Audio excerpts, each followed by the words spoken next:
¿Qué pasa, gente? Bueno, esto es un pequeño disclaimer pidiéndoos disculpas por la grabación de este episodio, ya que, bueno, se me grabó doble la voz, pero no os preocupéis que es solo mi voz y el más del 80% del tiempo es escuchando al grande de Andrés Valls, así que podéis disfrutar del episodio igualmente, así que eso, para que lo sepáis, disculpas de parte de Pic56, esto ya nos conocéis, y nada, os dejo ya con el episodio.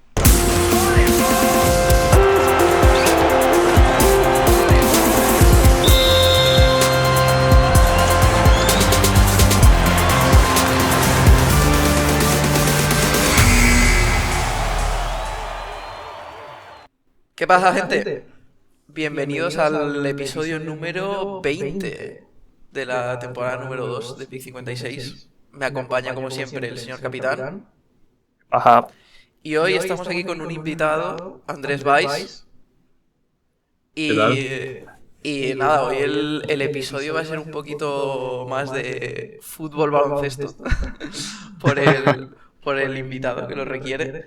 Y nada, como veis, no están ni Gus ni Oli, porque bueno, estamos grabando esto en horario laboral, así que descansen en paz. Nada, bienvenido Andrés, ¿qué tal? Muchas gracias, muy bien. Se me hace raro estar aquí con el Capi, habiendo compartido cervezas en un Erasmus en Colonia. La verdad es que Sí, se hace claro. raro la cosa. Es raro, sí. Muy bien. Eh, Pues nada, vamos a hacer el formatín que solemos hacer con los invitados, a repasar un poquito la carrera de Andrés. Y que si quieres ir empezando con lo primero, Capi. sí, a ver, lo primero es un poco cómo te iniciaste en esto del baloncesto, el deporte de la canasta, y que nos cuentes un poco eso de cómo empezaste, si llegaste a jugar y a qué niveles y tal. Sí, es importante para este contexto saber que yo viví en Alemania 2 años cuando era pequeño. Yo viví en Alemania de Ujú. los 4 a los 6 años. Y justo cuadró, esto es 2004, 2006. Y justo cuadró que ahí es cuando ya Dirk estaba asentadísimo, explotando de una forma salvaje a nivel NBA y también, evidentemente, con su fama en Alemania. Yo recuerdo. Bueno, recuerdo no, he visto fotos, no lo recuerdo. Que un día vino el seleccionador de la selección alemana de baloncesto a nuestro colegio a darnos unas clases y más o menos cada uno tiró un poquito y ahí nos levantaban e intentábamos ahí hacer un mate y tal. Y ese es como el primer recuerdo borroso, pero recuerdo que tengo mío jugando al baloncesto, ¿no? Haciendo un mate. Recuerdo que me gustó mucho el sonidito de la red. Eh, y luego cuando volví a España ya en segundo de primaria ya empecé a jugar al baloncesto en Benjamines y a partir de ahí ya fui jugando durante toda mi vida en Vigo, siempre en el mismo colegio hasta que ya me fui a la universidad en Salesianos. Llegamos a jugar en Gallega, en el primer nivel al que podíamos llegar. Lo pasamos mal el año que jugamos en esa división porque se nos lesionaron como 4 de los 5 titulares en los primeros 3 partidos de temporada, una cosa por el estilo. Pero sí, siempre he jugado. Luego en el Erasmus llegué a entrenar con un equipo que estaba en tercera alemana, Ujú. en lo que aquí sería EVA, más o menos. Eh, Estuvo bien, lo que pasa es que empecé a entrar en dinámica del equipo alrededor del 2 de marzo y no sé si de Ya. 2020. No sé si recordáis lo que pasó el 14 de marzo de 2020, Hombre, claro. pero no se supo más de ese equipo Sí, después de eso. sí me acuerdo, sí. Y, y nada, ahora estoy en Madrid. He estado jugando federando en Madrid en los últimos años, pero ahora ya estoy jugando municipal, bajando un poquito el nivel Ujú. mío y de los demás, porque a nivel físico tampoco me da para mucho y por el tiempo que tengo la semana tampoco puedo comprometerme a más. La Liga Municipal, ¿eh? ¿Juegas contra José Sánchez de Tejada? No, no, pero estoy en conversaciones por entrar en su equipo. ¡Ojo! ¡Ojo! ¡Ojo! Primicia aquí en Pic Él no lo 56. sabe, yo creo que él no lo sabe, pero mi peluquero juega en el equipo de José ¡Ojo! Amigo. y lleva intentando meternos 2 años. Lo que pasa es que siempre me dice que son muchísimos y que a ver cuándo se puede, pero puede ser que el año que viene juegue con José Claro. Sánchez. Ojito, jugador franquicia José Sánchez de Tejada. Sí, sí, sí. Ojito, eh. Pues Pues sí. molt bé. Lo de la liga alemana mola, mola. Sí. Además, era curioso porque claro, al ser EVA y a estar Alemania tan lleno de gente de diversos lugares, estaba petado de peña de fuera, entonces todos los entrenamientos eran en inglés, era de repente como sentirte profesional allí, raro de narices, y había varios estadounidenses que en mitad del entrenamiento de repente te metían un póster salvaje Joder. y tal. Y Buah. luego también había mucho picado, pero la verdad es que fue una experiencia curiosa. Hostia, qué guay. Nosotros es que a ese deporte no jugamos, nosotros jugamos a otro, la verdad. Molt bé, Sí. pues Sí. vamos a pasar entonces un poquito ya a lo que es tu carrera. Tenemos aquí un poco apuntados tus pasos del principio y tal. Si cualquier error, tú lo dices sin problema, que esto es Pick Perfecto. 56. Iniciamos con tus inicios, valga la redundancia, en el periodismo. Que tenías un blog personal, si no nos equivocamos. Cuéntanos un poquito qué tal fue aquello. Ojito, Mira, mira. Sí, con 14 años, en 2014, creo que fue la primavera de 2014, creo que el primer artículo es otra vez sobre Dirk Nowitzki. Al final, siendo un niño hispano-alemán, tenía mucha tendencia a Pau, pero Pau era muy bueno en la pintura y a mí me daba vergüenza entrar en esa zona y me gustaba más tirar desde fuera y siempre me he sentido más representado por Dirk.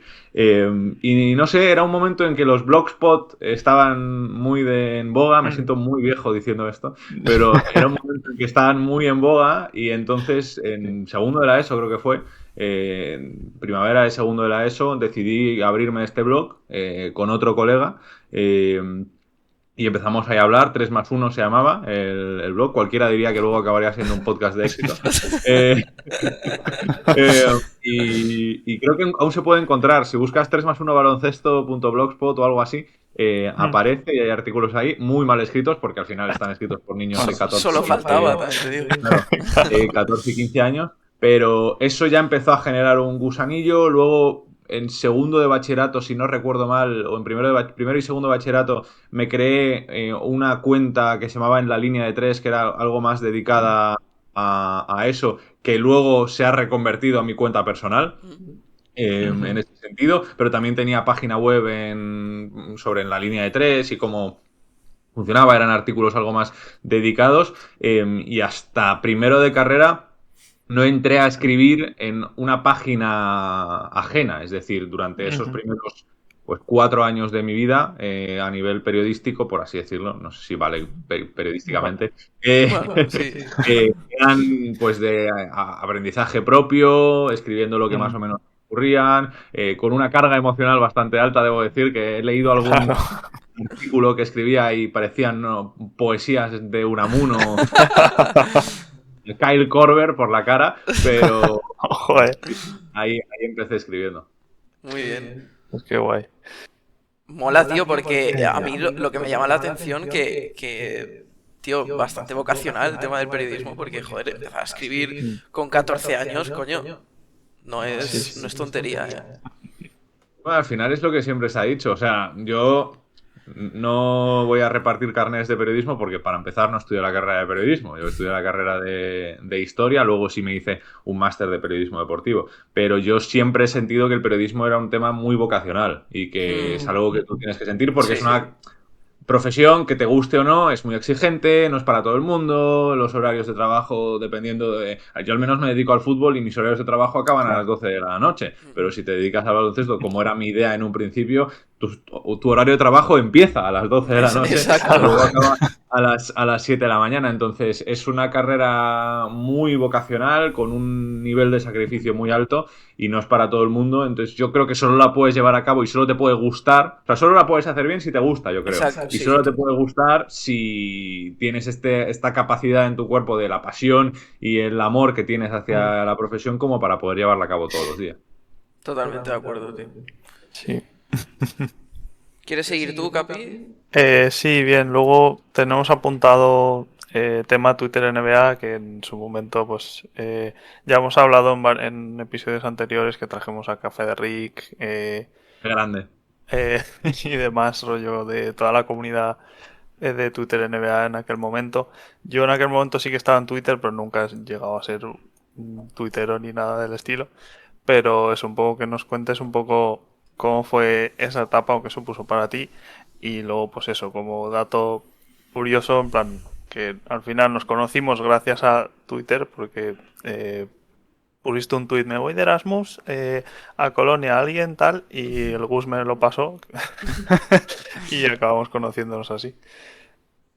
Sí, Entonces, a ver, nada. Twitter NBA, debo decir que, claro, yo era en un momento de mi vida en que estaba en la universidad y me dedicaba prácticamente a intentar ser periodista o a hacer como que era periodista. Entonces, eh, recuerdo infinidad de hilos que acababan con 3 me gustas y un RT. El primer tweet y los demás nada, con estadísticas de cuántos triples en cada posición del triple mete cada equipo. Y entonces, ir equipo por equipo, 30 tweets de un hilo, hablando sobre eso, que a mí me parecía súper interesante, a nadie más.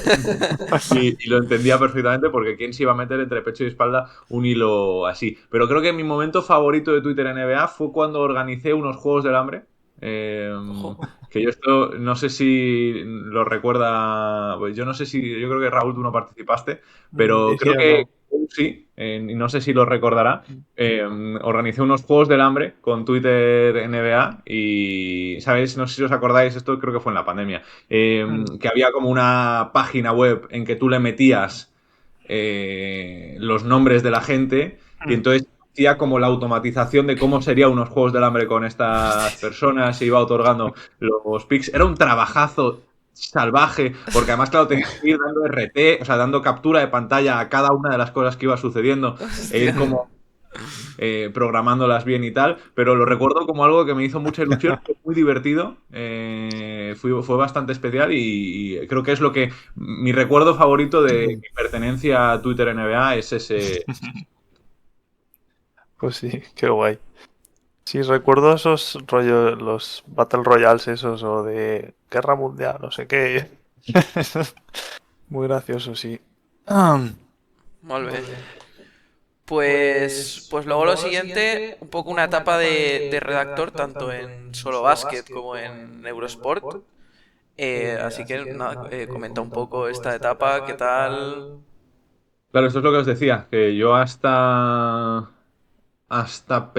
hasta segundo de bachillerato solo escribí en mis propios blogs, en mis propias páginas web.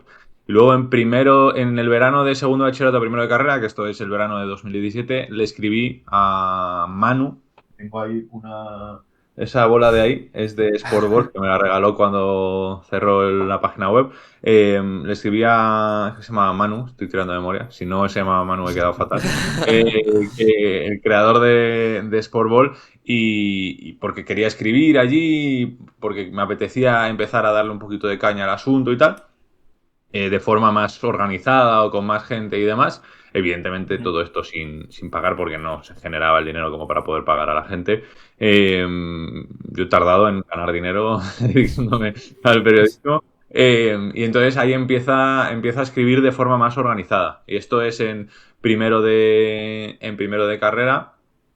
Y durante todo ese año estoy escribiendo y, por ejemplo, cubrí la final del Eurobasket 2017 para la página web, evidentemente desde mi casa, pero bueno, ya escribes crónicas de partidos así más especiales que sí van a tener más audiencia y más tirón de gente, empiezas a escribir ya también cositas con artículos algo más preparados y más buscados y más estructurados sobre diferentes cuestiones. Y al año siguiente, en verano de 2018, le escribo a los chicos de Solo Basket para poder entrar, me aceptan. Solo Basket, para el que no lo sepa, era una de las páginas web de referencia del periodismo NBA en aquel entonces. Estaba The Wing, del que ahora tengo muy buenos amigos que pasaron por allí. Estábamos nosotros, estaba Somos Basket también, que tenía ahí diferentes cuestiones y demás. Y entonces entré en Solo Basket y esto fue en agosto. En octubre o en septiembre era editor de la página web ya, porque tenía muchas ganas de apoyar. Nada más entrar, además, cubrí allí presencialmente la Supercopa de España del ACB, porque además dio la Qué casualidad guay. de que fui en Santiago de Compostela, que es donde estaba estudiando yo la carrera. Me llevé un rapapolvo histórico de Pablo Lasso, porque le pregunté algo sobre los triples del Obra y me dijo, bueno, pues lo que tenemos que hacer es evitar que los metan. Y yo, bueno, Sí, gracias. hostia. literalmente la primera pregunta que le hacía a cualquier persona del mundo del deporte en directo, se lo pregunté y fue, creo que la portada del Marca al día siguiente o Hostias. una cosa por el estilo, o de la sección de baloncesto de Marca, una cosa así. Y nada, y entonces ahí ya empecé a entrar. 6 meses después creo que fui ya coordinador de NBA. Esto fue en 2019. Ahí en 2018, 2019, 2020 sucede todo lo que pasa con Kobe Bryant, que es un momento muy importante también para la página web. Y ahí entonces llega un punto clave, que es la pandemia. En la pandemia, claro, se para absolutamente todo. Yo me vuelvo a Vigo y ahí tenemos varios momentos de, por un lado estaba el intento de modernización y de traer al nuevo tiempo lo que es la página, lo que era el proyecto de Solo Basket. Luego, por el otro lado, estaba evidentemente todo lo que estaba pasando con cuándo se va a jugar, no se va a jugar, la burbuja, lo que se sabe, lo que no se sabe, Sí. las mentiras que se cuentan. Luego llega de repente todo el tema del Black Lives Matter y demás. Entonces fue un verano muy intenso a nivel de cobertura NBA. Además, también empezando a gestionar un grupo de trabajo, por así decirlo. No pagábamos ni cobrábamos nadie, pero tenías que tener una estructura y una organización. Y en 2020, ese año, se juega la burbuja. Y yo creo que ese es mi último año entero cubriéndolo, porque recuerdo que cuando acaba la final, cuando los Lakers ganan a Miami, recuerdo que estaba quemadísimo, que me había pasado mucha factura ese año, que no estaba viendo que pudiera llegar a dedicarme a algo a nivel baloncestístico. Yo ya había empezado a escribir unos meses atrás, un año atrás, sobre fútbol, aprovechando mi presencia en el Erasmus en Alemania, y ahí es cuando decido dar el cambio total, me atrevo a dar el cambio total y pasar de hablar de fútbol y baloncesto a hablar principalmente de fútbol para intentar poder ganarme un poco la vida.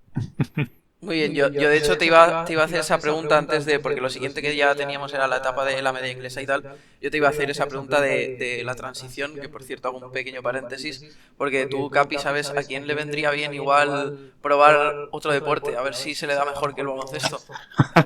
¿Eh? ¿A quién sí? A Billy, Billy. Billy. Ven aquí, tío, Billy, estás invitadísimo a justificar por qué se te da mejor el baloncesto que el fútbol, o porque no. Y nada, cerramos este paréntesis y nada, seguimos con la pregunta. Eso, si quieres hablar primero antes de hablar de la media inglesa y tal, si quieres desarrollar más esa parte, porque a mí me parece curioso, esa transición baloncesto, no sé si habría una etapa, como tú has dicho, de combinar fútbol con baloncesto, allá pasarte al fútbol, cómo fue esa transición, el por qué, si fue necesidades laborales, personales.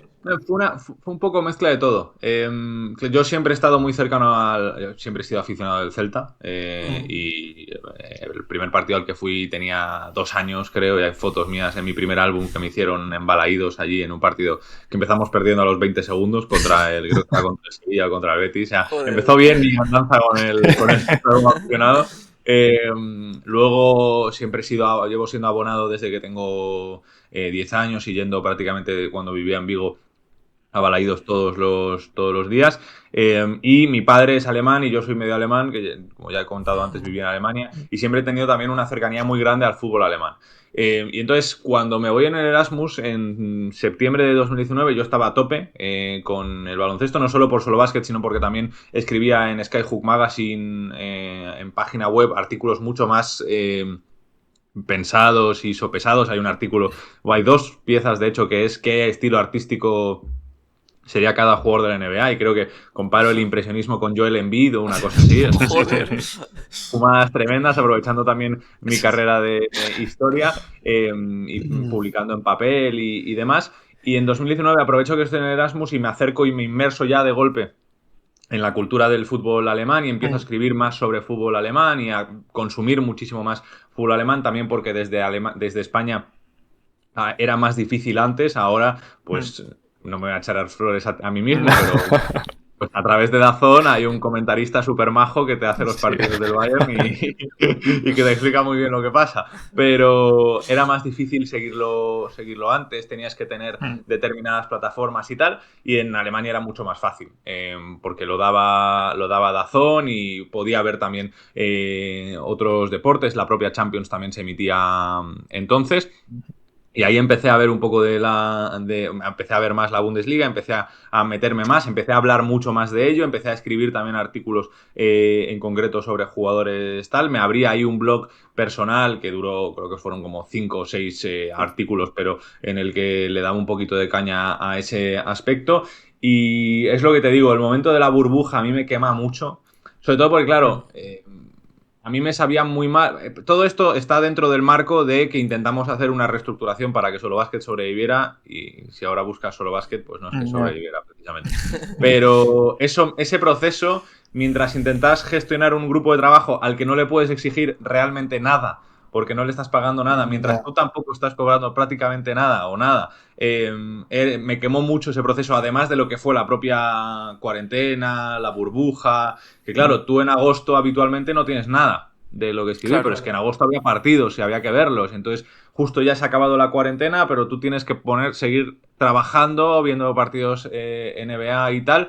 Entonces me quemó mucho la fase de la burbuja y ya estaba pensando en hacer cosas de fútbol alemán, ya estaba hablando mucho de fútbol alemán. Y ahí Mm. en diciembre del 2020, enero del 2021 es cuando decido hacer un cambio absoluto. Les digo a los chicos de Solo Basket que dejo de ser coordinador y que no puedo Ujú. más y que necesito un cambio. Y ahí es cuando empiezo a hacer más cosas de fútbol. Escribía en la página web de la media inglesa desde 2020, desde mayo de 2020, y empiezo a darle más caña a ese aspecto, a consumir mucha más Premier League, a hacer muchas más cosas en el aspecto futbolístico. Y ahí es cuando, pues luego en abril de 2021, por ejemplo, me creo mi canal de YouTube. Desde octubre de 2020 estaba en un podcast del Celta que ahora se llama Tenías que haber tirado, que tiene bastante recorrido, y yo estábamos ahí desde el principio. Entonces, bueno, fueron varias cosas que empecé a hacer fútbol, que me empezó a gustar mucho hablar de fútbol, que evidentemente tenía Mm. mucho más tirón y evidentemente más posibilidades de acabar dedicándote a ello de forma honrada, y por eso decidí hacer ese cambio, además de que estaba ya quemado por todo el proceso de Eurobasket. Muy bien. Muy lógico, la Mm. verdad. Sí. Sí, o sea, bueno, pasamos con el tema de la media inglesa. Claro, yo recuerdo en Colonia durante el Erasmus estar tú y yo en un banco, no sé si con un kebab o una cerveza de por medio o ambas, y o sea, de repente me preguntaste, buah, ¿conoces la media inglesa? Soy súper fan, tal, no sé qué. Y yo, buah, pues no, creo que me suenan, pero ni idea, tal. Y claro, de ahí a un par de años después verte en la media inglesa, yo me quedé alucinando. Dije, pero esto, ¿cómo ha sido? A Mm. ver, yo tuve la suerte, yo como os dije, no hice la carrera de periodismo, pero me vine a Madrid a hacer un máster de periodismo deportivo, y yo ya escribía en la página web de la media desde mayo de Mm. 2020, y los artículos que hacía eran más tema históricos, un poco más, pues era el siguiente nivel a lo que estaba haciendo en baloncesto, pero en fútbol un poco más detallados sobre la Premier y demás. Y recuerdo que pues, cada artículo gustaba un poquito, no éramos muchos los que estábamos allí metidos en la página, y los que éramos yo creo que lo hacíamos todos bastante bien. Sobre todo para mí el mejor era Jordi Cardero, que es un máquina tremendo, y es un grandísimo periodista, y escribe que da gusto, es de las personas más increíbles que yo he leído en mi vida a la hora de escribir artículos. Y nada, y entonces en septiembre de 2021 yo me vengo a hacer el máster, y el máster, uno de los profesores era Ilie Mm. Oleart, creador y fundador y padre de la media inglesa, y ya me conocía Ilie evidentemente por los artículos de la página web. Yo soy miembro desde el día que se abrieron las membresías en YouTube en 2020. Entonces, primero fui a ver un directo allí en persona, presencialmente, tal, no sé qué, y Poco después le dije a Ile, oye Ile, si grabamos un vídeo para la media tal, de pues un jugador de la Bundesliga para cada equipo de la Premier League. Esto salió, no sé si el 27 de diciembre o el 26 de diciembre, una cosa por el estilo, en diciembre de 2020. Hicimos el vídeo, a Ile le gustó cómo quedó, a la gente en la comunidad le gustó mucho cómo quedó y luego pues a partir de en primavera de 2022 dije 2020, perdón, en diciembre de 2021. En primavera de 2022 se abrió un proceso de selección en la media para entrar como becario y al final acabamos 2 personas peleando por una plaza y los 2 les convencimos tanto que crearon 2 plazas de prácticas que luego nos quedamos contratados, que éramos Pablo Espinosa y yo también pensando en hacer esa internada dentro del mundo de Twitch y la verdad es que fue una sorpresa tremenda y no puedo estar más agradecido por todo lo que sucedió estos últimos años y por ese primer vídeo en diciembre que luego quizá fue el que me abrió las puertas para esa oportunidad como becario. Qué guay. Muy guay, tío. Pues O sí. sea, en ese sentido es como un sueño cumplido, ¿no? Lo que decía Capi. O sea, mola bastante estar un día hablando en un banco con un colega de, guau, estos qué guay y tal. Y en 2 años trabajar con ellos. Sí, sí, sobre todo porque yo, y esto es una cosa, o sea, esto puede parecer una pantomima, pero es cierto, yo cuando me vengo a Madrid, ay, perdona, ¿verdad? Que se ha activado aquí la alarma.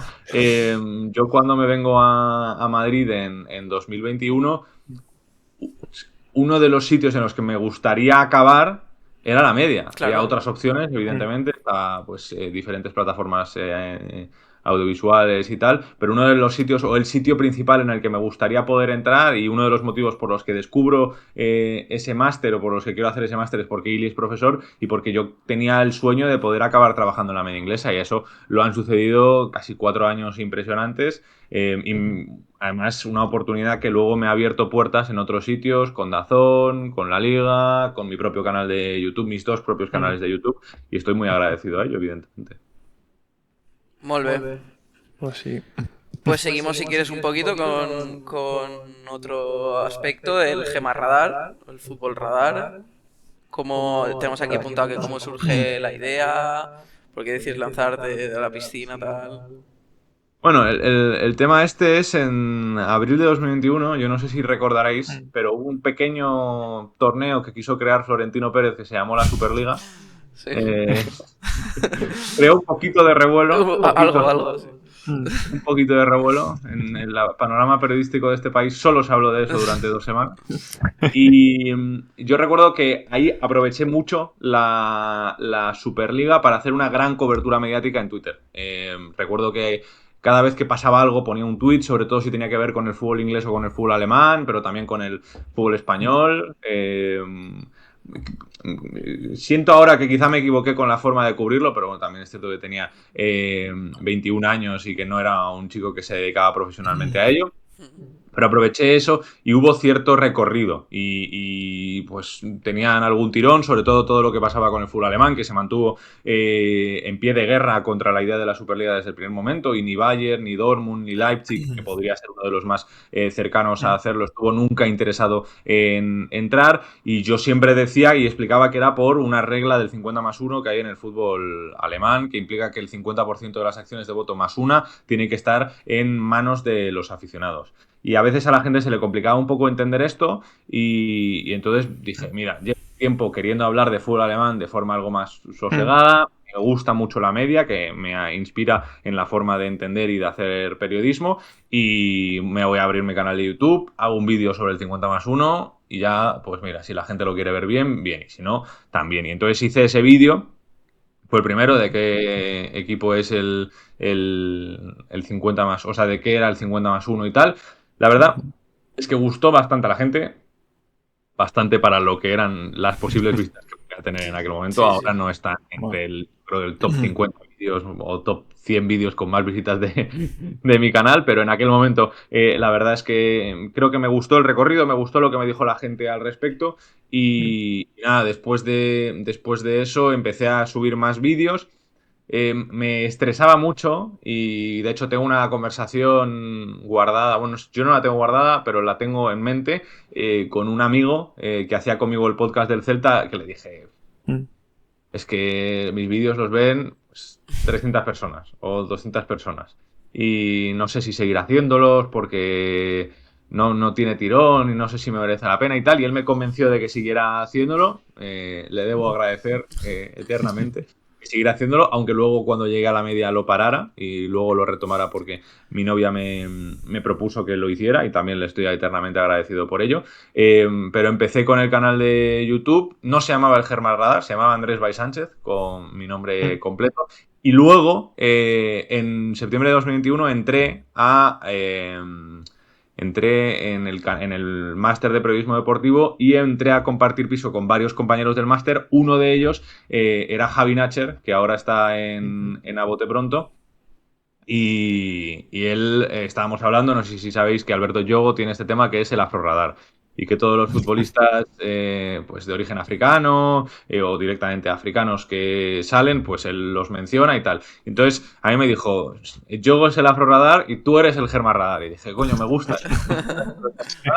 La primera vez que entré en la media mencioné lo del Germarradar y tal, y empezó a tener algo de recorrido.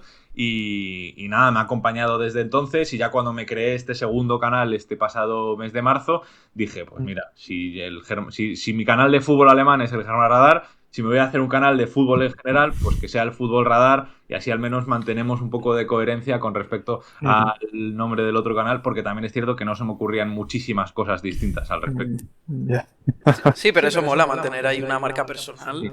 Eso está guay. Ya puedo ser la DGT dentro de poco. Cuando llegues ahí a 1 millón de suscriptores, 10 millones, la de GT. Pues sí. No sé, la verdad es que, o sea, pese a no seguir yo el fútbol alemán y demás, me veo muchos de tus vídeos y la verdad que muy guay. Y bueno, hilado con eso, en plan, ¿por qué deberíamos aficionarnos al fútbol alemán? Ojo, ¿Por qué no? Claro. Vale, vale. No, es una respuesta muy gallega. Voy a intentar darte una respuesta más profesional. El fútbol alemán tiene. Voy a empezar por lo difícil de aficionarse al fútbol alemán y luego os voy a por qué hay que aficionarse al fútbol alemán. El fútbol alemán es un fútbol que se juega en un país en el que se habla un idioma muy complicado de entender y que suena, a mí me fastidia, pero suena muy bruto. Entonces, este es el principal problema de por qué la gente no se aficiona al fútbol alemán, porque el inglés es mucho más amable y el inglés prácticamente chapurrea a todo el mundo y si no, pues es lo que hay. Además de que la Premier tiene todo, o sea, si la Bundesliga tuviera el dinero que tiene la Premier League, la gente se aficionaría a la Bundesliga aunque no tuviera el idioma tan complicado. Pero como tiene además todo el condicionante de que tiene el tema del idioma, es más difícil. Además, los equipos de la Bundesliga a veces no hacen esfuerzo por hacer a los aficionados de fuera de Alemania, cada vez más, y debo reconocer la tarea de el Departamento Internacional de la Bundesliga estos últimos 2 años, porque cada vez más han abierto una cuenta de Instagram en español y la verdad es que se agradece bastante y intentan también hacerlo con la comunicación en inglés, que han alcanzado acuerdos muy importantes con la BBC, por ejemplo, esta pasada temporada. Pero estos son 2 puntos. Luego, ¿por qué debes aficionarte a la Bundesliga? Bueno, por un lado está el tema de que no te vas, o sea, si coges cualquier equipo aleatorio del fútbol alemán, te lo vas a pasar mejor que con cualquier partido aleatorio del fútbol español o con cualquier partido aleatorio del fútbol inglés. Es muy probable, porque en la Bundesliga no es que no se defienda, sino que la mentalidad que tienen todos los equipos es ofensiva. Entonces, cuando te meten un gol, no quieren encerrarse atrás para que no te metan otro. Quieren salir a buscarte para que te metan 2 ellos a ti. Entonces, es este tema de preferir ganar 4-3 a ganar 1-0.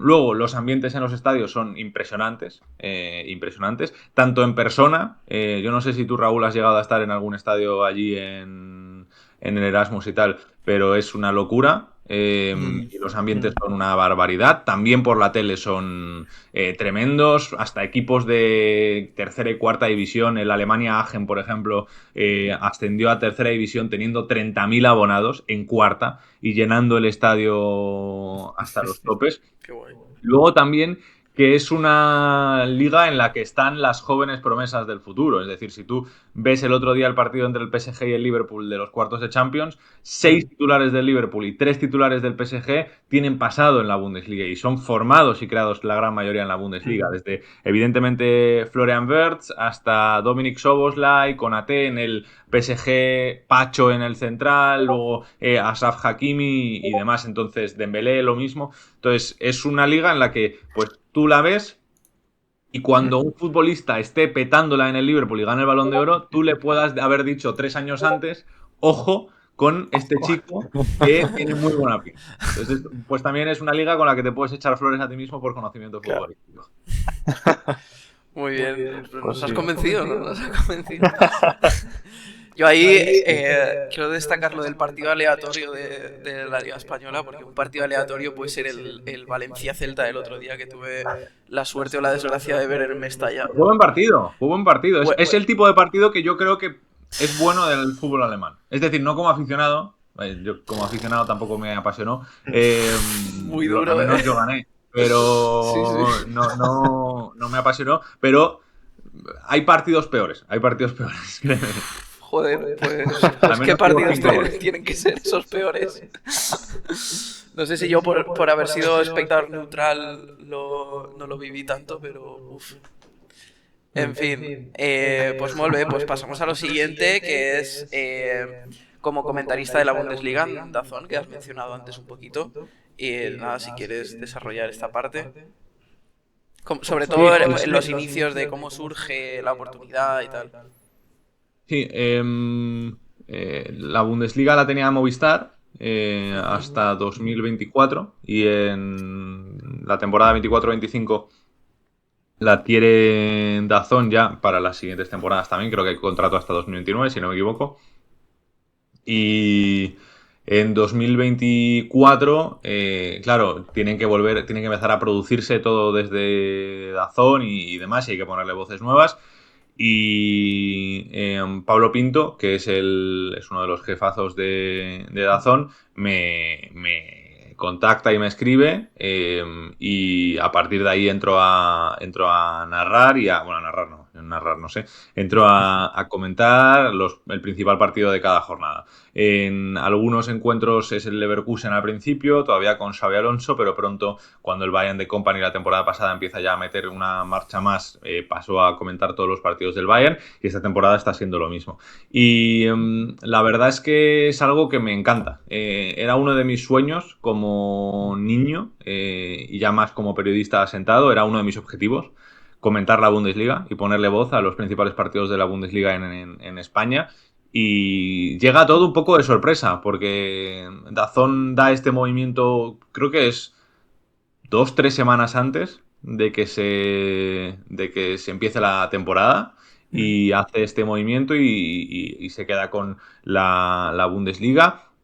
Y es todo muy rápido. Y al principio recuerdo que me daba un miedo atroz y tenía unos nervios tremendos porque, claro, yo cuando escuchaba muchos comentarios y narraciones sobre la Bundesliga, antes de ser comentarista, claro, yo era muy crítico porque era muy fácil detectar cuando una persona no había visto un partido en su vida del equipo al que se estuviera enfrentando, el Bayern, por ejemplo. Y a mí eso me molestaba mucho porque yo pues tenía una alta consideración un alto aprecio de la profesión del comentarista y del narrador. Y yo pensaba que el comentarista se lo tenía que preparar. Y no digo que yo lo haga mejor que otros, no lo digo, pero al menos sí me puse a mí mismo el punto de prepárate los partidos lo máximo posible para que luego no te pase, o sea, estés preparado para cualquier circunstancia. Yo me preparo, tengo datos por si hay 4 guerras mundiales a lo largo de un partido de fútbol. Que luego suelto uno si cuadra, porque Claro, luego también claro. tienes tú que saber detectar cuando pasa, o por ejemplo, si hay alguna historia en concreto, me la marco porque quiero hablar de ella. Pero sí, es algo a lo que le tengo mucho cariño, es algo que me apasiona y me encanta poder hacerlo. y por eso intento devolver esa oportunidad de DAZN cada vez que hago un partido, preparándome lo mejor los partidos. Y ahora estoy haciendo dupla principalmente con Alex Gutiérrez, con FC Alex, que quizá la gente lo conoce por su canal de YouTube. Es un grandísimo narrador, mejor incluso que youtuber, y eso que es buen youtuber. Y estamos haciendo ahí dupla con el Bayern y la verdad es que es mi partner in crime, ¿no? Hablamos mucho sobre que somos ya marido y mujer en las cabinas de, de DAZN y estamos muy cómodos y es un chico que yo creo que va a llegar muy lejos y en unos años estará haciendo partidos del Barça o del Madrid en DAZN. Estoy absolutamente convencido porque es que tiene un talento y un potencial impresionante. Qué guay, tío. Molt bé. Pues sí.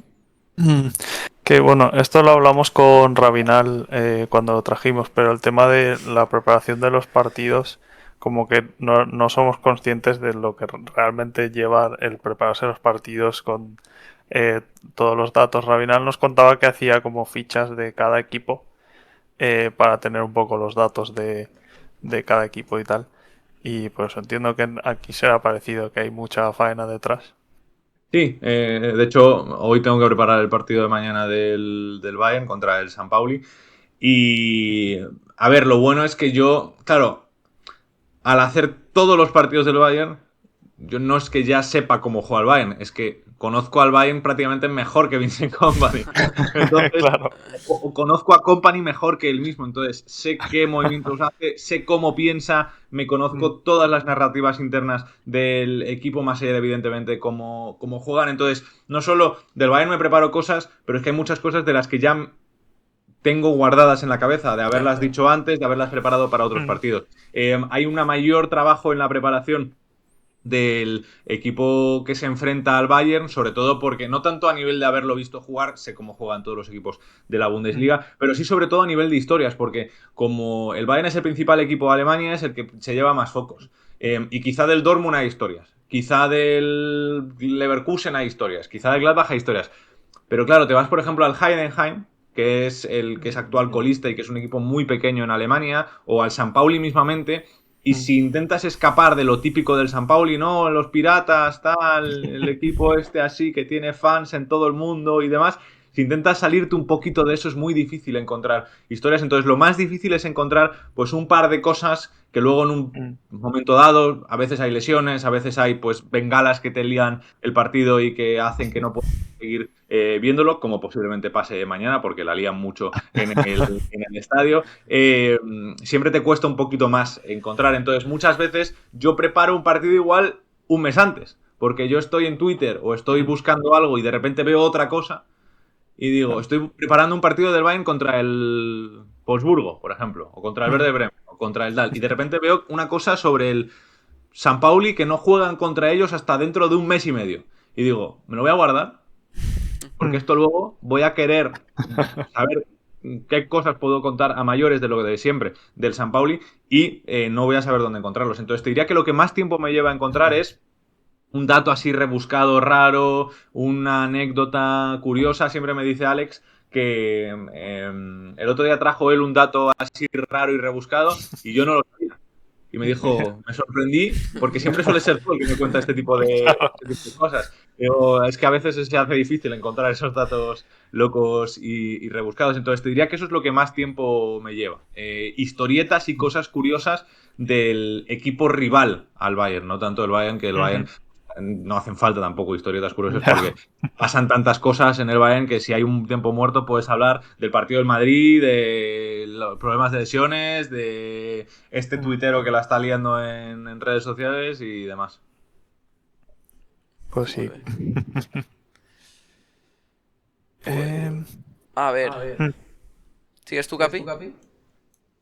Sí, bueno, por comentar un poco, o sea, trabajando para medios oficiales, que luego hablaremos de la siguiente parte, pero tanto en DAZN como para la Federación Española, que has trabajado con ellos, o para la Liga y Sports, rollo, entiendo que tendrás que medir un poco más las palabras que si luego haces un vídeo en tu canal, ¿no? Rollo. Sí, pero también, o sea, es natural. O sea, quiero decir, no estás hablando para la misma gente. O sea, la gente que te Ya. ve en tu canal de YouTube, yo lo miro así, es gente que ha pasado muchos filtros. Sí. Es gente que, para empezar, consume en YouTube y está acostumbrado al lenguaje y a la forma de comunicar en YouTube. Segundo punto, tienen ganas de saber de lo que estás hablando, con lo cual tiene una predisposición a escucharte. Y el tercer punto es que en muchas ocasiones ya te llevan escuchando mucho tiempo, entonces ya se genera una relación de confianza en la que yo puedo hablar de forma algo más coloquial. De hecho, en el nuevo canal que me he creado, está siendo un poco más, no profesional, pero menos deslavazado, precisamente porque Ujú. es un nuevo canal, quiero poder llegar a gente nueva y intento que sea un canal un poquito más serio que lo que es el Germarradar. En Dazón al final, nadie, para empezar, es algo que yo no sabía de pequeño y de hecho antes de entrar en el mundo del periodismo pensaba, nadie te dice lo que tienes o lo que no tienes que decir. Ujú. Es una cuestión de sentido común. Es decir, para empezar, hay cosas que evidentemente ni pienso y por tanto no las digo. Pero si hay cosas que pienso y digo, es que esto no tiene sentido decirlo aquí, pues no lo digo. Porque ya tengo yo mi propio altavoz que me he creado. Es decir, si hay algo que no me gusta del partido a mí a nivel personal, que estoy comentando, lo puedo decir de la forma correcta para la gente, para que la gente genere. O sea, no lo digo dando mi opinión, sino que explico el hecho y pongo los diferentes matices sobre la mesa para que luego la gente se haga su propia opinión. Pero si hay algo del partido que no me gusta o no me gusta un arbitraje, yo no voy a ponerme en mitad de una retransmisión en DAZN a criticar al árbitro, porque es que no tiene sentido y porque no creo que sea Ya. el altavoz, el sitio adecuado. Si Mm. no me gusta el arbitraje que estoy viendo, puedo decir que no me ha gustado una decisión en concreta o que no la comparto o explicar por qué el árbitro ha tomado esa decisión, pero luego yo tengo mi propio canal, mi propia cuenta de Twitter y mi propio canal de YouTube en el que puedo dar mi opinión libremente y nadie te dice dónde o cómo o cuándo o quién o sobre qué debes dar tu opinión. Sí te mides más y sí mides más la forma de hablar y de tal, pero yo creo que es un poco de sentido común. Es decir, el otro día fui a grabar con la plantilla del Getafe para el córner de la liga con EA Sports. Mm. No lo pienso, pero de sentido común no hablar de otros videojuegos de fútbol, Mm. ¿sabes? Decir bien el nombre de cómo se llama el videojuego desde que hubo el cambio de nombre, no hablarle a la plantilla del Getafe del Celta de Vigo o del Valencia o del Ajax o cosas así, ¿sabes?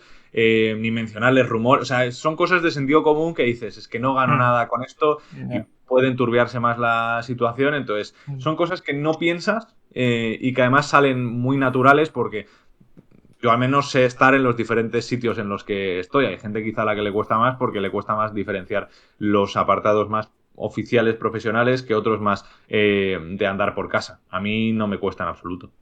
Y nunca he tenido un problema por ninguna opinión ni por absolutamente nada, vaya. Muy bien. Pero yo quiero destacar, o sea, que la gente no se crea tampoco que esto es fácil, que, o sea, yo quiero destacar que eso es sentido común para ti. Quiero decir que, o sea, para ti y para nosotros que estamos de acuerdo, pero quiero decir que no es tampoco que tiene su mérito, joder, saber hacerlo. Eso Bueno, sí, significa claro, que que lo sabes hacer, luego joder. está luego está el notas de turno que va a grabar a un evento de no sé qué y le Claro. pregunta 8 veces, no sé si lo visteis hace poco, un tipo que fue a entrevistar a una actriz y le preguntó 8 veces seguidas que por qué se parecía no sé a quién era, a un personaje de dibujos animados, una movida así. No sé, o sea, yo creo que hay gente que a veces, o sea, a mí me parece muy lógico y muy de sentido común, Mm. pero pues también entiendo Ya. que es por la educación que he recibido o por el background que tengo, no lo sé, pero es Mm. como me sale. Agradezco que lo valores, Sí, sí. pero ya te digo que para mí no es esfuerzo ninguno, vamos, todo lo contrario. Aquí al final volvemos a lo que hablábamos al principio de la vocación, tío, yo creo. De que a ti te sale desde los 14 años. Pues, molt bé. Digo que he mamado mucho periodismo y he mamado Mm. mucho creador de contenido y muchas formas de hacer periodismo. Y he visto a Ecos del Balón y luego a Quintana y ahora a Pizarritas desde hace muchísimo tiempo. Y lo dicho, yo llevo viendo a la media desde 2019 y demás. Y he consumido también, evidentemente, a Anthony y a Guille en Movistar y mucho tiempo también consumiendo periodismo americano, entonces más o menos ves a figuras a las que te gustaría parecerte y ves a figuras a las que no te gustaría parecerte. Claro. Y por ejemplo, yo desde que empecé a ver la media tenía muy claro que si en algún momento quería parecerme a alguien, quería parecerme a Ilie y Nacho porque me gustaba la forma de comunicar que tenían, y luego cuando Nacho empezó a comentar la Premier en DAZN, vi que esa forma de comunicar se podía trasladar también al comentario de partidos para un público mucho más grande, con un punto más de seriedad, pero manteniendo la misma forma de comunicar, y esa forma es la que a mí me gusta y la que a mí me cuadra, y por tanto intento aplicarla también yo a mi manera y por mi parte. Molt bé. Pues ya para cerrar esta parte de tu carrera, si quieres que comentemos un poco tu paso por Time Out en la FEB y tal, que comentes un poco aquí esta etapa con la Federación Española. Buah, fue tremendo, fue tremendo. Desde un beef con un artista importante, expareja de una artista importante, hasta entrevistar a uno de mis ídolos como fue Sergio Llull. La verdad es que fue tremendo, fue tremendo. En este programa, además, lo bueno de hablar con gente es que cuanto con más gente hablas, más puntos de vista distintos tienes. Y claro, tú ver a una persona desde fuera te puede afectar porque te haces una imagen respecto a lo que estás viendo, pero quizá no es lo que esa persona es realmente, ¿no? Y luego también lo que la gente dice de esa persona te puede influir y tal, pero hasta que tú no conoces a una persona no sabes realmente cómo es esa persona, y todos los juicios de valor que has hecho previos no sirven de absolutamente nada. Y por ejemplo, uno de los episodios a los que más cariño yo le guardo de los que hicimos en Time Out es el de Tomás Roncero. Tomás Roncero da una imagen, no sé qué imagen da, pero yo sé que a mí me sorprendió muy gratamente y puedo decir que es de las mejores personas que he conocido en el periodismo deportivo, de las que he conocido en persona, porque es una persona extremadamente educada, que es muy amable, que te cuenta historias y te las cuenta esforzándose, aunque las haya contado quizás 25.000 veces, porque claro, nosotros entrevistábamos a personas que quizás ya han contado esa historia en ocasiones anteriores, y notas cuando una persona te la está contando carrerilla y que le da igual, y notas cuando una persona te la está contando con la misma pasión con la que la sintió en su momento. Y nos contó una historia el Roncero sobre Arvidas Sabonis en el Real Madrid. Mira tú a saber cuántos años han pasado de esa anécdota, y te la contó como si lo hubiera acabado de vivir ayer. Y además de que nos trató de una manera impresionante y demás. Y al final entiendes que, por un lado, quizá es el personaje que representa en público. Creo que además vi hace poco un tuit en una, no sé si era un programa no sé si era en el Kitty Yugues de la cadena SER o algo por el estilo, que le preguntaban que por qué él decía Joan García. Lo he visto, sí. Le dijeron que se decía Joan García y que él dice Joan García, igual que dice Girona, igual que dice Tarrasa, igual que dice Sabadell. Y la verdad es que la gente, vi muchos tweets de, pues tienes razón, es uno de las mejores personas y todo el mundo habla muy bien de tal. Es cierto que a mí me habían hablado muy bien porque él da una imagen de, evidentemente, lo que transmite a través del chiringuito, pues quizás porofismo con el Real Madrid y tal, pero a mí me habían hablado muy bien, y luego en persona poder corroborar eso que te han dicho, incluso mejorar tu opinión, es una de las cosas que más me gustaron de Time Out, y la verdad es que es uno de los tipos más amables, educados, atentos que yo he conocido en el mundo del periodismo deportivo, y podría no serlo porque lleva tantos años en la profesión que tiene un sitio prácticamente asegurado, prácticamente a lo que haga en el periodismo deportivo, y aún así, con dos chicos jóvenes como éramos Atiga y yo en un proyecto que echaba a andar de nuevo, pues dedicó su tiempo y estuvo ahí, y la verdad es que muy agradecido a todo lo que se vivió con Time Out, más allá de, evidentemente, luego poder entrevistar a Sergio Llull, que es otro que es, o sea, si Roncero es majo, lo de Llull es que no tiene ningún tipo de sentido, ningún tipo de sentido. Sí, eso sí muy que majo, lo suelen decir. muy cariñoso, muy abierto a hablar de prácticamente todo. una madurez tremenda, o sea... Tremendo, tremendo. Es la entrevista que más he disfrutado de todas las que he hecho en mi vida, la de Sergio Llull. Qué guay, pues mira, No solo por el entrevistado, sino por lo que puso él sobre la mesa. pues mira, la voy a buscar porque yo es que Sergio Llull es mi jugador de baloncesto favorito histórico, así que la buscaré. Pues si quieres, Capi, vamos a pasar a lo siguiente, que teníamos apuntado a hablar un poquito de NBA, pero como vamos así un poquito justitos de tiempo y tal, las preguntas que tenemos apuntadas las hacemos así más picaditas. Si quieres, metemos, Capi, las preguntas de NBA en el formato de preguntas rápidas que tenemos después. Las juntamos un poquito. Vale, sí, bien. O sea, mira, en estas primeras, si te quieres... si quieres desarrollar un poquito más en estas tres primeras, básicamente hablar un poquito de NBA y como sabemos que eres aficionado de los Spurs. Teníamos tres preguntitas que son: la primera, que si sigues al día la NBA y tal, tu opinión de Víctor Wembanyama. Bueno, perdón, rectifico, que esto lo ha apuntado Capi. Opinión del mentiroso de Wembanyama, ¿vale? ¡Anda! Es que aquí, bueno, nuestro capitán, en fin. Y luego que si ves a tus Spurs candidatos al anillo. Yo primero quiero saber por qué mentiroso. Buena pregunta, Capi, por alusiones. A ver, esto es algo que empezó la temporada pasada.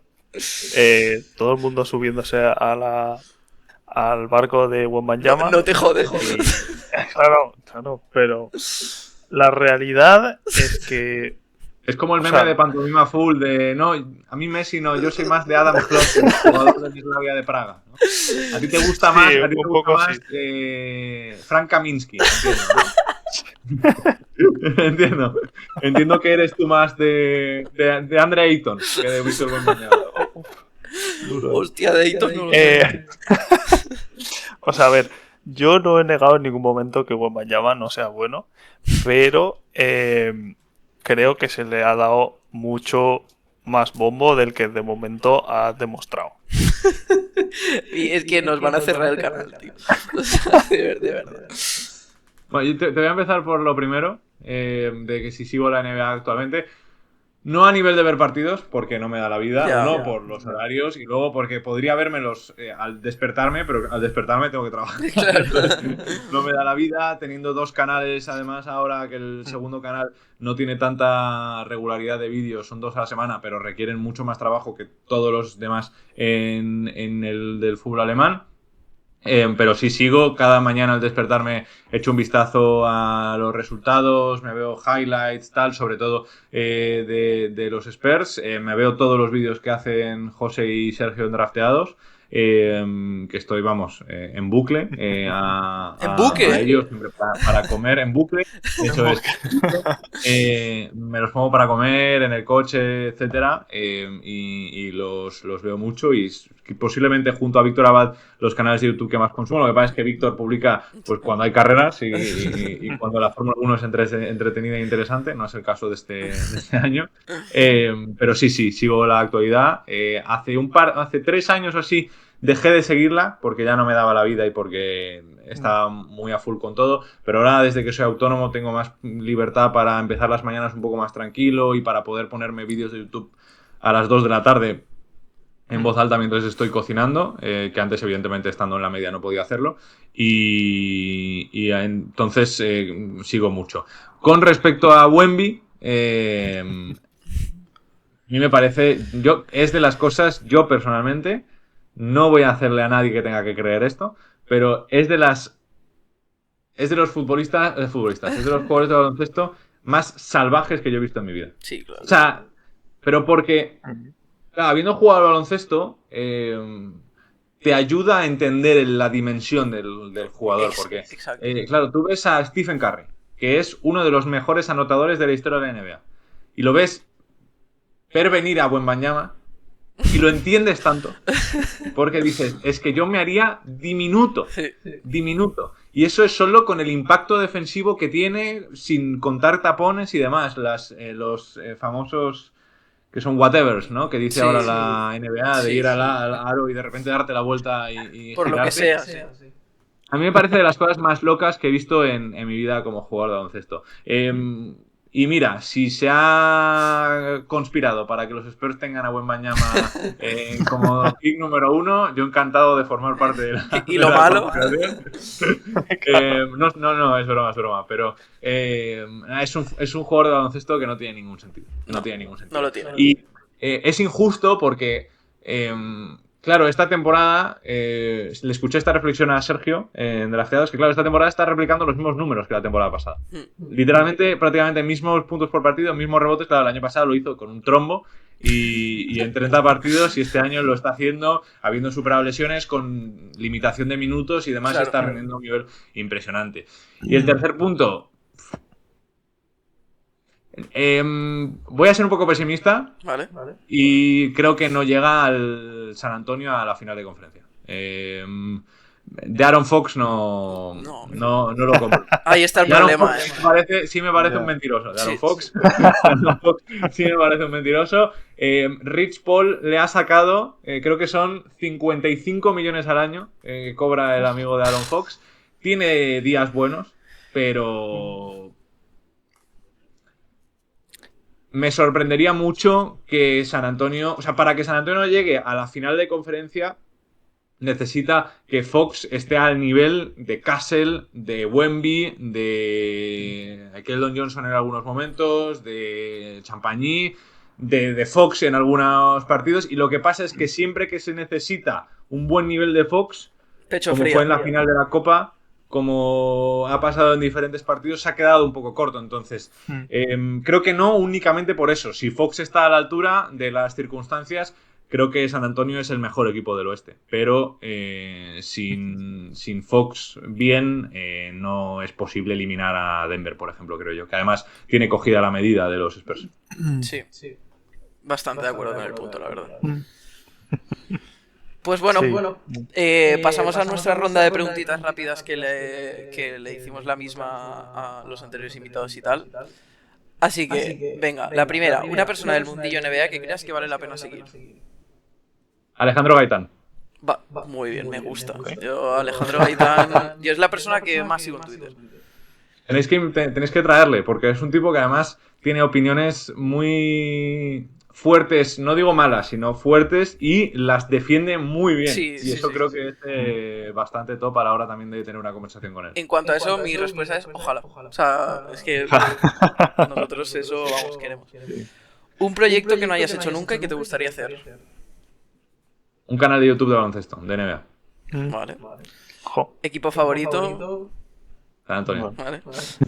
Candidato underdog al anillo este año.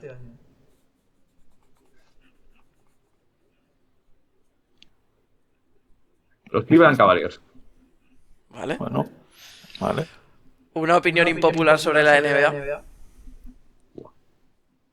Que se defiende. Vale. Me gusta. Y la última, responde como quieras, opinión de Billy Hernán Gómez.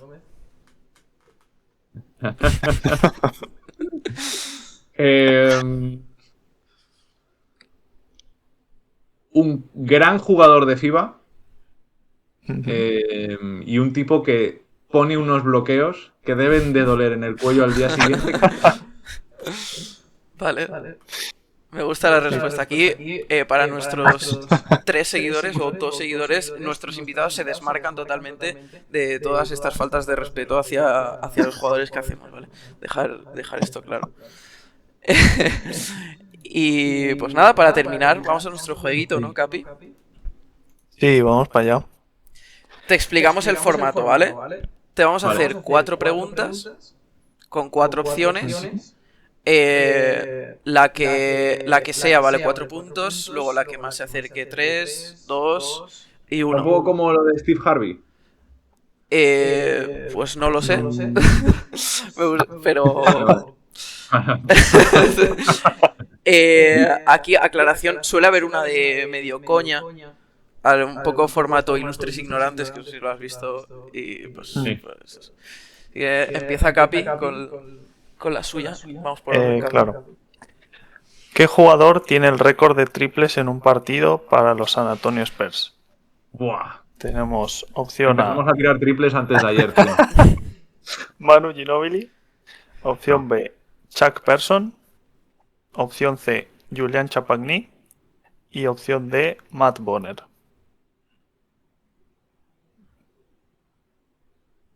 A ver, me suena haber leído esta temporada. O sea, Champagny esta temporada ha tenido partidos de 8 triples. Y me suena que alguno de esos partidos le sirvió para algún récord.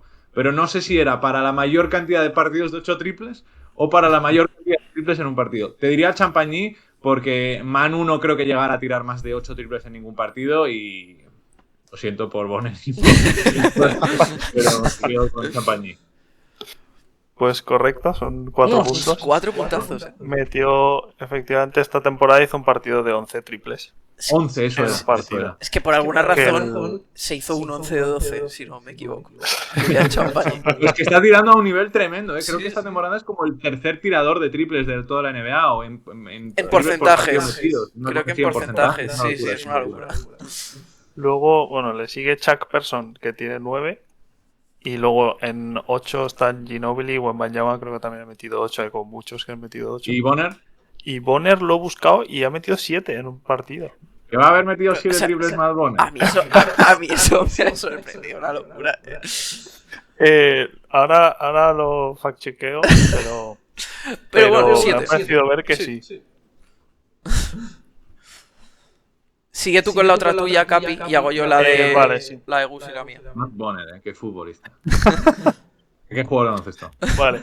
¿Qué jugador tiene el récord de más rebotes atrapados en una temporada con la camiseta de los Spurs? Tenemos opción A, David Robinson.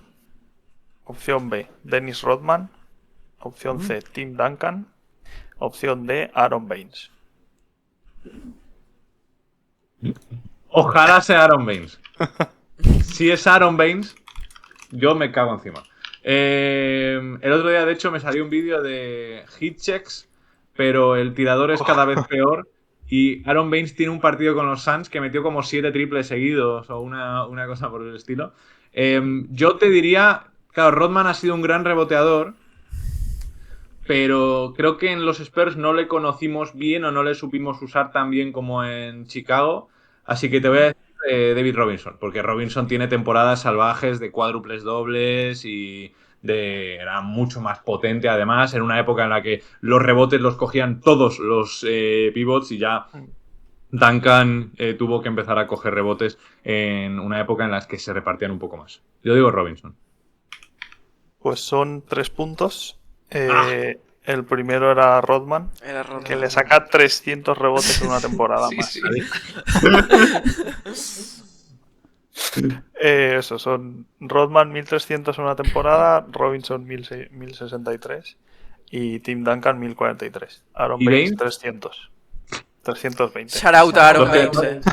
Shout Los out. que le faltaban a Robinson. Jugador de culto, como fan de los Celtics. Vale, pues llevas 7 puntos. Ojo que va bien.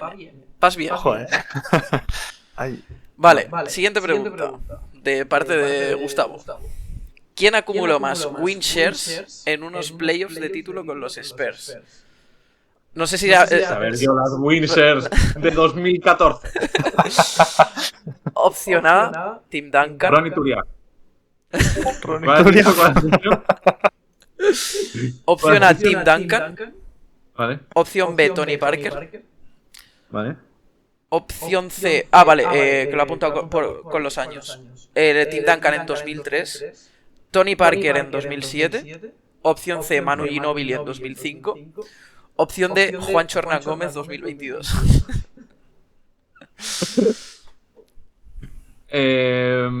A ver, Tony 2007, si no me equivoco, es el MVP de las finales que gana. 2003 y 2005, yo diría, estoy tirando de memoria, ahora no creo que Manu tenga MVP de las finales, yo creo que 2003 y 2005 es Duncan. Buah, vete a saber. Vete a saber. A ver, es que Duncan influía mucho en el juego. Entonces, la lógica me dice que Duncan, pero voy a decir que Tony Parker en 2007. Vale, pues tendrías que haber hecho caso a tu lógica. No. Porque Steve Duncan, además, es una locura. O sea, la diferencia con el resto. Tony Parker son, de hecho, 2 puntos. Porque el segundo es Manu Ginóbili. O sea, para que te hagas una idea. Tony Parker es 1.6. Manu Ginóbili 4.2. Y es que Duncan es 5.9. O sea, y bueno, Juancho Hernán Gómez jugó 5 partidos y otros pasaron. O sea... Sí, no, claro. Vale, pues llevamos 9, ¿no? Qué rabia. Sí. Llevamos 9. Vale, pues última pregunta.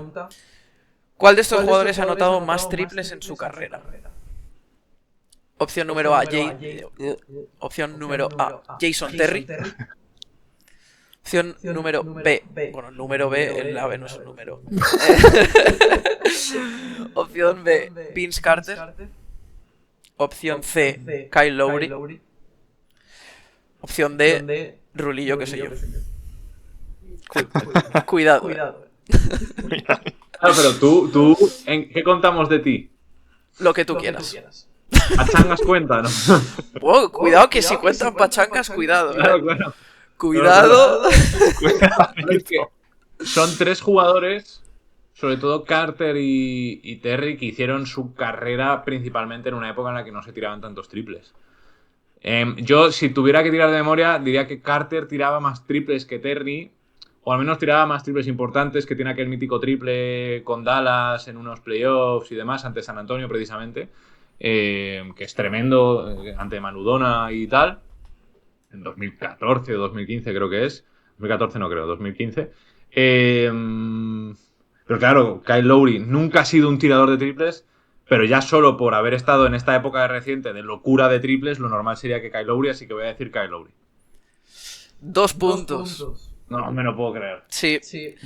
De arriba abajo. Bueno, yo, por supuesto. Yo he puesto que habría que verse. Cuidado. Habría que verse. De momento es que no juega en la NBA, pero habría que verse. Claro. Luego es Kyle Lowry con 2208. ¿Vale? Jason Terry con 2282. Ahí te va a tomar por saco. Y Vince Carter con 2290. O sea, están todos en 2200. Sí, la verdad es que he sido un poco hijo de puta. Ahora estoy a 80. Lo que pasa es que existe la posibilidad, no. Cuando Kyle Lowry se retire, va a ser el máximo triplista de estos 3. Bueno, no sé si Kyle Lowry va a tirar mucho más. Hombre, 90 triples de aquí a que se retire. No está jugando, No sé. En 80, aún así. ¿A poco que se tire un tiro por partido la temporada que viene? Ya suma 82. Hay que meterlo también. Hay que meterlo. Bueno, sí, claro. Vale, pues te pones con 11 puntos. Vamos a hacer rápidamente el desempate. Sí. Voy a buscar Una Coca-Cola o algo por el estilo. Ahora, o sea, el desempate es buscamos un jugador random de la NBA y tienes que decir los puntos que lleva en su carrera totales. Y depende de la diferencia, pues te pondrás en un sitio o en otro. Ahora mismo estás con 11 puntos empatado con Café de Rick en el 8º puesto. Entonces, dependiendo de los puntos a los que te acerques o no, pues igual te quedas 8º o 9º. Vale, el jugador random que me ha salido es Joel Embiid. Es imposible, Luke. Es imposible, loco. A ver. Hostia. Joel Embiid. No sé si hay jugador más difícil para hacer esto, ¿eh? Joder, o sea, no puedes calcular nada porque... No Joel Embiid es, si no me equivoco, es el tercer jugador con más puntos por partido de la historia de la NBA. Sí. Por ahí está detrás de Luka y de Chamberlain o de Karim, una locura así. Está en el top 5 de jugadores con más puntos por partido de la historia de la NBA, Joel Embiid. Claro, lo que pasa es que esos partidos son a veces 35 partidos en una temporada. Como mucho. Joel Embiid entra en la NBA, diría, en 2000... ¿Qué será? ¿2013? 2014. 2014 yo creo. Claro, pero no juega hasta el 16. Sí. Claro. Hasta 2 temporadas todo en es blanco. difícil. Todo es difícil. Vale, vamos a poner 10 años. 10 años. 30 puntos por partido. por 80 partidos son 2.400 puntos, son 24.000 puntos. Lo que pasa es que la mitad de esos años habrá jugado la mitad. Entonces son 12.000 puntos más... voy a decir 16.000 puntos lleva Joel Embiid. Vale, ¿tienes el 17.000. ¿has encontrado el dato 17.000. tú, Capi? Sí, Vale. lo tengo. ¿Qué has dicho? 16.000. 17.000 puntos lleva Joel 17.000. Embiid. En temporada regular, ¿eh? Sí, en Yo creo que me he principio, pasado. Creo que me he sí, pasado. regular season. Lo voy a bajar. Lo voy a bajar a 15.000. Lo voy a bajar a 15.000. ¿Vale? Vale, son 13.544. Bueno, no está mal. A ver, no está mal, está... Es que es muy difícil calcular los puntos Claro, de he hecho el Embiid, la verdad. cálculo pensando en 30 puntos por partido todas las temporadas, pero claro, no ha promediado todas las temporadas 30 puntos y además en muchas no es que haya jugado 40, es que ha jugado igual 25 o 30 como esta temporada mismamente. Entonces, bueno. Claro. La La- pasada mal que fue a he bajado. 19, sí. La mira un tuerto, Coge el tío y la temporada que parecía que sí le da una apendicitis, tío. Es de locos. Es tremendo. O sea, es tremendo. es de Es locos. barbaridad. Es de locos, tío. En fin. Y ahora me quedo noveno, entiendo, ¿no? Porque yo creo que el café de Rick se acercó más o qué. Pues a ver. Creo que sí. O sea, él tiene 2.121 puntos. Pues Entonces gano yo. ganas tú. Porque tú estás Toma. con 1456. Toma. Sí. Pues te quedas octavo, sí. Has relegado a Café de Rica al noveno puesto. He ganado el play-in. Ojo a la campanada. Pues nada, tío, la verdad que muchísimas gracias. O sea, a mí me ha encantado cómo ha quedado el programa, tío, muy entretenido. A vosotros. Y nada, a nuestros oyentes, seguid a Andrés, dejaremos por aquí abajo todos sus canales, todas sus redes y todas sus cosas, que es un tío de 10, seguidle en todo, a nosotros también, ya que estás, seguidnos por supuesto, no estaría de más. Si has llegado hasta aquí, comenta, ¿qué pueden comentar? Envid, Que comenten en Vid, en Vid Dep. Sí. Y nada, bueno, y te mandaremos una taza, Top. como hemos hecho con todos los invitados. Cierto. Bueno, te lo pediré la dirección y eso. Y nada, un placer tenerte por aquí. Y Muchas nada, gracias a vosotros por invitarme, chicos. Está muy bien. Pues nada, aquí lo dejamos. Un saludito. Chao, chao. chao.